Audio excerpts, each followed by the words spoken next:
Kababayan Today used to be Kababayan LA. We changed the name kasi po tayo po ngayon ay napapanood na rin sa Hawaii, courtesy of our station, affiliate station there called Kiku Network. So to all the viewers joining us in Hawaii, aloha to all of you. Kaya naman po gusto namin din kayong kamustahin. Every Friday here on the program, nakikipagkamustahan po tayo sa Philcom Center. Joining us via Skype right now is Miss Rose Chirma, who's been joining us for the last few segments here on the show. Magandang hapon po sa inyo, Miss Rose, and kamusta po?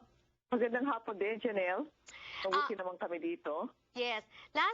This week po, maraming celebrations of Philippine Independence Day. Last weekend, nagkaroon po ng malaking parada sa New York, and we discussed that. Also, throughout this week, in the last few days, we've talked about some of the events that are happening in California, in Southern California, in Los Angeles this coming weekend. Kamusta naman po sa Hawaii ang celebration ng anniversary of the proclamation of Philippine Independence Day?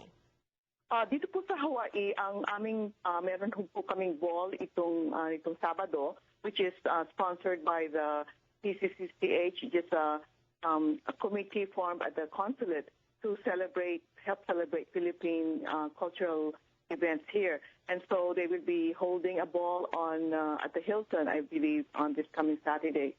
But on June 12th itself, we will have a flag raising ceremony at the Rizal Bus and flagpole over at the consulate, and we will also do the opening or the unveiling of the new gallery at the Alay Sasakada Lanai over at the Philippine Consulate at the Pali. So I understand that they invited a lot of Filipino organizations.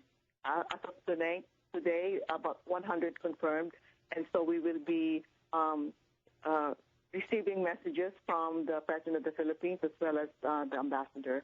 So we look forward to that. And then, of course, we will have a Filipino breakfast at the end of that flag-raising ceremony on Tuesday, on June 12. Ang sarap naman, Miss Rose, pakinggan na yung ating mga kababayan, maski na po na nasa Hawaii, nagtitipon-tipon to celebrate Philippine Independence Day. What does it mean to you guys, to our kababayans in Hawaii, to celebrate something like this? This is a wonderful opportunity for us to bond with our motherland, the homeland, the Philippines. In fact, 11 years ago, we also we opened the Philcom Center about the same time as Philippine Independence Day on 2002. The day before, which is June 11th, we opened Philcom, and so today, on June 11th, this next week, we will be 11 years already in Hawaii. So there's a meaning to this. Yes, congratulations po. I'm sorry to interrupt you. Go ahead. What is the meaning for you? The meaning is we continue the bond with the home country, and we strive to perpetuate our culture here in this new land. And so the celebrations of our celebrations every year attest to that bond. When you have celebrations, Miss Rose, kasi po dito sa LA, and naririnig ko sa ibang bahagi din ng Amerika, when we celebrate Filipino culture, it usually consists of Filipino food, Filipino folk dances, mga ganun. Ganun din po ba ang klase ng celebration nyo dyan sa Hawaii? Meron din ganun, pero dito for example, sa Sunday, meron din kaming pagtitipon para ma-identify namin itong mga interpreters at translators para ang ating language ay maging mas matutulungan ang mga kababayan dito na hindi masyadong nagsasalita ng English. So we're trying to get an organizational group going. So it just fell on the night, but that's one of the things that we're doing here. So it seems to me na napaka-busy po ng ating mga kababayan dyan sa Hawaii, especially the community, the organizers like yourselves. You're very active. Yes, Hawaii, we just, because it's a small island, and so, it's much easier to gather and get people together.